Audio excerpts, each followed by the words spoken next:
আসসালামু আলাইকুম। মানবজমিন খবরে স্বাগত জানাচ্ছি আমি লুৎফর রহমান। সিলেটে বৃষ্টিপাতের পরিমাণ কমায় প্লাবিত এলাকার পানি কিছুটা কমতে শুরু করেছে।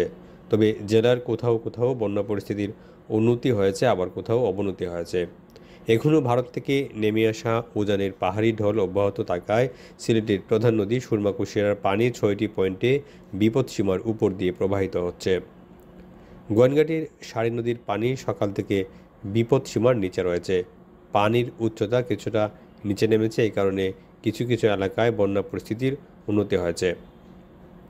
ওদিকে বন্যা পরিস্থিতির কারণে সিলেট বিভাগের এইচএসসি ও সমমানের পরীক্ষা আগামী ৮ জুলাই পর্যন্ত স্থগিত করা হয়েছে। বৃহস্পতিবার শিক্ষা বিভাগ এই সিদ্ধান্ত জানিয়েছে।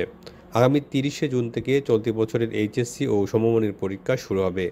পাহাড়ি ঢল ও বন্যা পরিস্থিতির কারণে সিলেট বিভাগের পরীক্ষা স্থগিত থাকবে। তবে ৯ জুলাই থেকে যেসব পরীক্ষা হওয়ার কথা সেগুলো যথারীতি সিলেট বিভাগে অনুষ্ঠিত হবে। যেসব পরীক্ষা স্থগিত করা হয়েছে সেগুলো নির্ধারিত রুটিনের পরে নেওয়া হবে বলে জানিয়েছে শিক্ষা বোর্ড। ওদিকে শিক্ষা মন্ত্রণালয়ের অধীন নিম্ন মাধ্যমিক ও মাধ্যমিক স্তরের শিক্ষা প্রতিষ্ঠান এবারের গ্রীষ্মের ছুটি কমানো হয়েছে। আগামী ২রা জুলাই পর্যন্ত এই ছুটি থাকার কথা ছিল। নতুন সিদ্ধান্ত অনুযায়ী বুধবার থেকে খুলে দেওয়া হবে শিক্ষা প্রতিষ্ঠান। তবে শুক্রবারের পাশাপাশি শনিবারও সাপ্তাহিক ছুটি থাকবে। বৃহস্পতিবার শিক্ষা মন্ত্রণালয় এই সিদ্ধান্ত জানিয়েছে।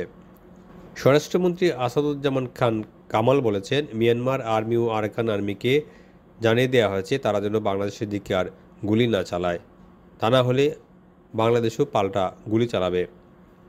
বৃহস্পতিবার সচিবালয়ে স্বরাষ্ট্র মন্ত্রণালয়ে সাংবাদিকদের এক প্রশ্নের জবাবে তিনি এই কথা বলেন। আমলাদের একটি অংশ দুর্নীতিপরায়ণ হয়ে উঠেছে বলে মন্তব্য করেছেন সাবেক পররাষ্ট্রমন্ত্রী ডক্টর এ.কে আব্দুল মোমেন। বৃহস্পতিবার বিকেলে জাতীয় সংসদের বাজেট আলোচনায় অংশ নিয়ে তিনি এই কথা বলেন। তিনি বলেন, প্রতিবছর সরকারি কর্মকর্তা কর্মচারীদের সম্পদের হিসাব প্রদান বাধ্যতামূলক করা দরকার। সরকারি প্রকল্পে ব্যয় কমানো ও রাজস্ব বাড়ানোর দিকে নজর দেওয়ারও তাগিদ দেন আব্দুল মোমেন। তিনি বলেন, জনগণ দ্রব্যমূল্যের ঊর্ধ্বগতিতে অসহায়, উৎপাদন ঠিকঠাক থাকার পরও কেন সবকিছুর দাম বাড়ে তা ভাবা দরকার। সৌদি আরবে পবিত্র হজ পালনের সময় তীব্র তাপদাহ ও অসহনীয় গরমে মৃত হজ যাত্রীদের সংখ্যা ১,০০০ ছাড়িয়ে গেছে। তীব্র গরমে মারা যাওয়া এই হজ যাত্রীদের অর্ধেকেরও বেশি অনিবন্ধিত ছিলেন।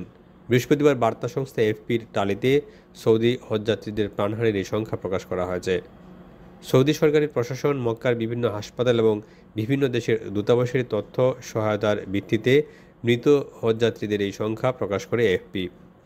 এতে বলা হয়েছে, হজ পালনের সময় নিহতদের তালিকায় বৃহস্পতিবার নতুন করে মিশরের আরও ৫৮ জন হজযাত্রীর নাম যুক্ত করা হয়েছে।